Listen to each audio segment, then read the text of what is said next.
Laila merasa tidak nyaman harus tinggal seatap dengan mertuanya.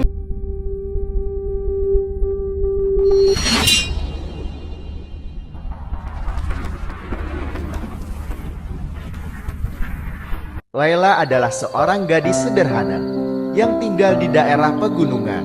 Ia dipersunting oleh lelaki kota.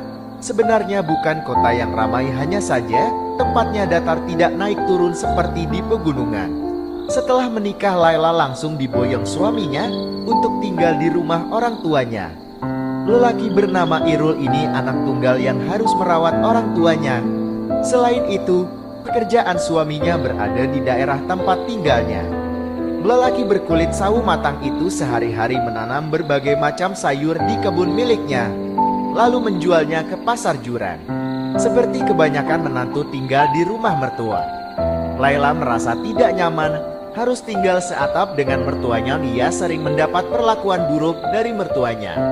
Hinaan sering ia dapatkan hanya karena Laila berasal dari pegunungan dan hanya berpendidikan rendah. Berbagai macam sindiran pedas sering terlontar dari mertuanya. Terlebih ibu mertua yang sangat membenci Laila karena merasa perhatian putra semata wayangnya lebih besar kepada istrinya. Bapak mertua yang awalnya baik menjadi terpengaruh oleh ibu mertua. Ingin rasanya Laila pulang ke rumah orang tuanya.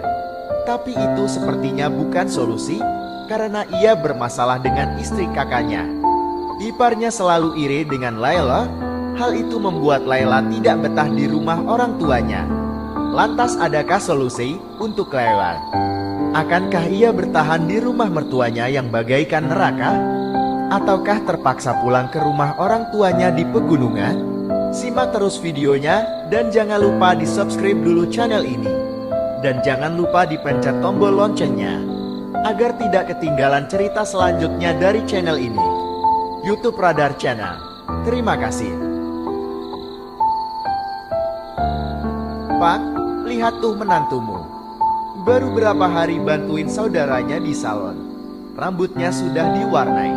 Tak sengaja ketika aku akan ke kamar mandi mendengar ibu mertua bicara kepada bapak mertua setengah berbisik. Aku baru saja pulang dari salon saudaraku untuk sekedar membantu sebisaku. Namun aku juga digaji. Legaknya seperti anak nakal saja. Ibu mertua berbicara tanpa kesal sekali. Sedangkan bapak mertua hanya menyimak sambil sesekali menghisap rokoknya. Bapak ini gimana tau? Diajak ngomong kok diam saja? Kan ibu malu sama tetangga punya menantu kayak gitu. Mau ditaruh di mana muka ibu? Apalagi anak-anak sini nggak ada yang rambutnya diwarnai seperti itu. Apa aku salah jika rambutku aku warnai? Menurutku ini suatu hal yang wajar di era modern. Lagi pula aku mewarnai dengan warna coklat. Tidak terlalu mencolok pikirku. Dan aku kalau di luar rumah juga pakai hijab. Sudahlah Bu, biarkan saja toh Bu. Laila masih modal. Yang penting Irul suka. Bapak ikut senang, jawab bapak dengan santai. Alhamdulillah. Aku sedikit lega mendapat pembelaan diri bapak. Kukira beliau akan ikut menyalahkanku. Ternyata dugaanku salah. Wah, bapak ini gimana toh? Kok malah belain Laila? Bukannya malu punya menantu kelakuannya kayak gitu? Kelakuan apa yang ibu maksud? Laila kan belum lama tinggal di sini. Dan sejauh ini bapak lihat dia baik-baik saja kok. Bapak menjawab dengan nada tenang. Sesekali menghisap rokok dan menghembuskan nafasnya ke udara. Bapak ini dibilangin kok ngeyel. Lagian dia kan cuma gadis gunung. Gak cocok dandan seperti itu. Kemayu. Di akhir kata ibu mertua tampak memiringkan bibirnya tersenyum sinis meremehkanku. Kagian ibu heran kau bisa Irul kecantol sama gadis gunung dan berpendidikan rendah.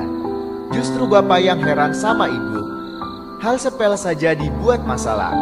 Wes lah Bu, yang penting Irul senang dengan pilihannya sendiri. Kita sebagai orang tua tidak perlu ikut campur urusan anak. Apalagi sekarang Irul kan sudah punya istri. Kita tidak perlu ikut campur urusan rumah tangganya. Kalau diperlukan kita beri nasihat, kalau tidak ya sudah kita diam saja. Untungnya jawaban bapak mertua cukup bijak yang bisa membuatku bernafas lega. Siapa juga yang ikut campur urusan mereka? Lah tadi apa namanya kalau bukan ikut campur?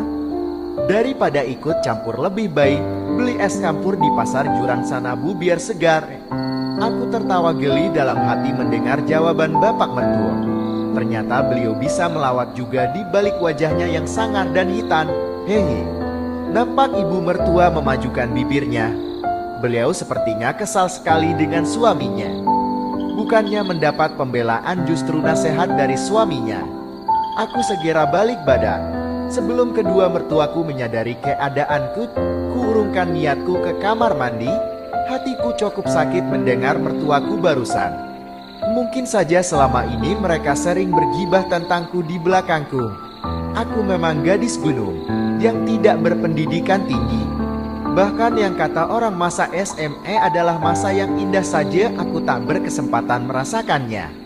Orang tuaku hanya mampu membiayaiku sampai sekolah menengah pertama saja.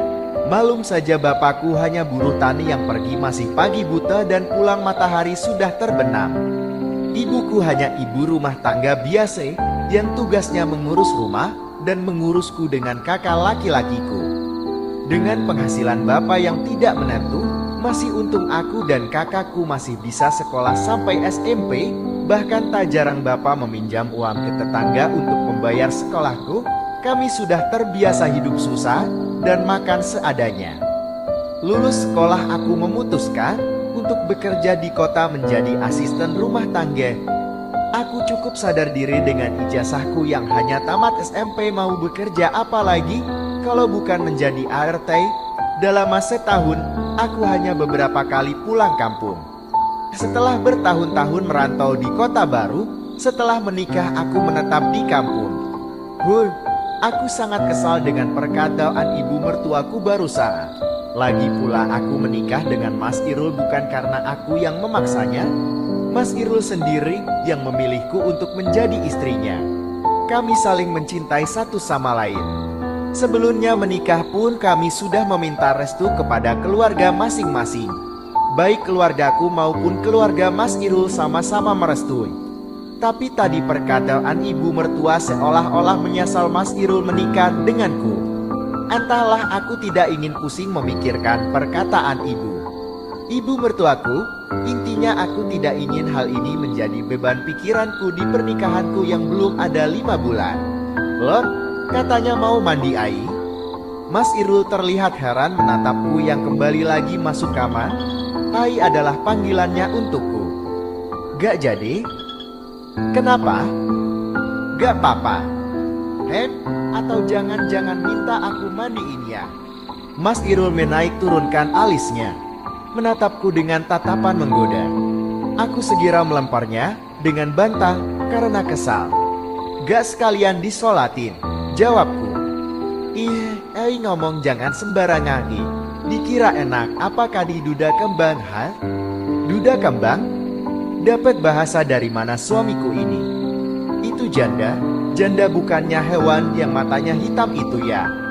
Itu panda? Panda bukannya pemain bulu tangkis itu ya? Itu ganda? Ganda yang bisa bikin ketawa kan? Itu canda. Sejurus. Kemudian kita tertawa terbahak-bahak bersama. Seperti inilah keseharianku dengan Mas Irul. Tidak ada canggung lagi di antara kita. Mungkin karena kita sudah pacaran 4 tahun lebih. Sekian, cukup sampai di sini dulu ceritanya, dan tunggu cerita selanjutnya. Dan saya ingatkan lagi, jangan lupa support channel ini. Terima kasih. Assalamualaikum warahmatullahi wabarakatuh.